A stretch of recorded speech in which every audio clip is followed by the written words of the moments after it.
So I just watched Beetlejuice. It's showtime. The juice is loose. Make my millennium. I love me some Beetlejuice. Terrible impressions. But the first thing I need to tell you guys before we dive into the review is, I think I'm coming back to YouTube. It's been way too long. I miss you guys. And I just miss talking about movies. I don't know what I was doing out in society trying to be a normal functioning adult when I could have just been here in my cocoon of safety and solitude. Buckle up, get ready, get some popcorn, a little bit of extra butter, because yeah, I think I'm coming back to YouTube. But now, yeah, I'm thinking I'm back. So stick around if you want to. And to keep it real with you guys, I simply just miss doing things like this.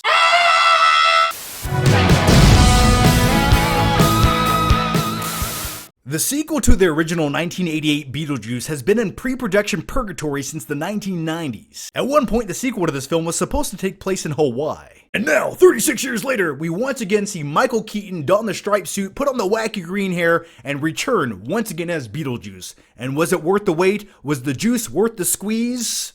We'll get there. I've always enjoyed the character of Beetlejuice. He's a demonic deadpan stand-up comedian demon, and he is by far the best thing about the new sequel. Whenever Keaton's on screen being this live-action cartoon character Beetlejuice, it's done to perfection. And speaking of cartoon characters, this new Beetlejuice flick reminds me of the early 1990s Beetlejuice animated series, where Beetlejuice is no longer the antagonist, he's more of the protagonist, and it feels like that vibe carried over into this new movie. And I'm not complaining about it. But everything with the man himself, Beetlejuice, was a good time. Because Michael Keaton embodies what this character is. I don't think there's anyone else who could duplicate or replicate what he does. Well, maybe in an alternative universe, Nicolas Cage. But that's it. That's the only other guy who could do it. The other aspect about this film I really enjoyed was that Tim Burton came back to direct it.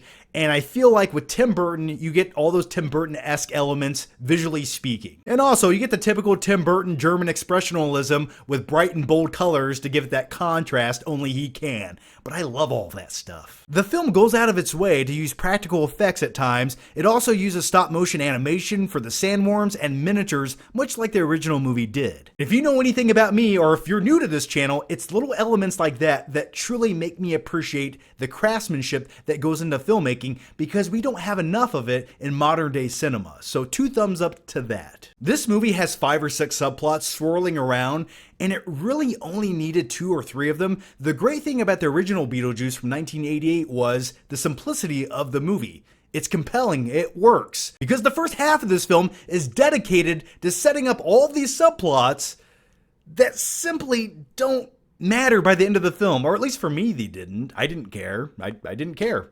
Who lived, who died, who was dead already? I don't know. Just show me some more Beetlejuice. Come here, you want to get nuts? Let's get nuts.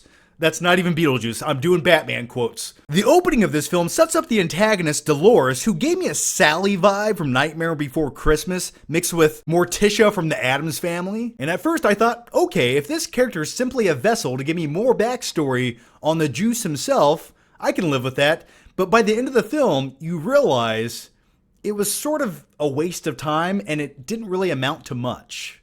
And that's sort of the theme with the majority of subplots I'm going to talk about. So I'll make this very quick. Now let's talk about Jenna Ortega, who will be in probably every upcoming Tim Burton movie for the next 20 years because she just feels right playing a 1990s throwback gothic girl who's always 2 steps ahead of everyone and very intellectually intelligent and can read people instantaneously and just has this likability and charm about her, even though she has like a dead stare in her eyes. For some odd reason, I'm drawn to things like that. But nevertheless, I liked her in this film playing the daughter of Lydia Deets, and it felt natural. But with all of that said, is it me or does it just feel like Jenna Ortega is simply playing the same character in every single movie? This more or less was a watered down version of Wednesday Addams. But my biggest issue, once again, is her character's subplot in this film. I thought this plot needed more time to grow and develop, and it could have been one of the main plots of the film, but it feels like it's interjected into the second half of the movie, and before I get a chance to care about it, it already instantaneously wraps up, and it's over before you know what just happened. And the last thing I want to mention about Jenna Ortega's character Astrid in this film, there's a major subplot building up throughout this film relating to her dead father, and you think there's going to be a payoff, much like you do for many of the other subplots in this film, and it's just you blink and you miss it. Now let's talk about Winona Ryder, who returns once again as Lydia Deets, the mother to Jenna Ortega's character, and at this point in her life, she is now the host of a paranormal talk show because she can see dead people. For me, and I'm just making this up as I go, if the backbone of the story of this film was her talk show, and they revolved the entire film around that somehow, I think that would have been a much more compelling storyline to propel this movie and to bring Beetlejuice back. I think there's something they could have done with that. But with her character, this film once again introduces a subplot that just feels meddling at best. She has this manager named Rory, who's this conceited, comedic type character. He sort of feels like the new Oso character in a way. Yeah, I'll go with that. And this film forces, along with the character Rory, this romantic relationship between these two that you never buy for a second. Now, it's going to get dark in just a few seconds, but first, I want to give credit to Catherine O'Hara, who returns once again as Lydia Deets. I've always loved her as an actress. I think she just has this perfect comedic timing. She's great in Schitt's Creek, and she more or less brings over that same comedic timing to the new Beetlejuice movie, and I thought she was great in the film. Now, with all that said, her husband in the original film was played by Jeffrey Jones.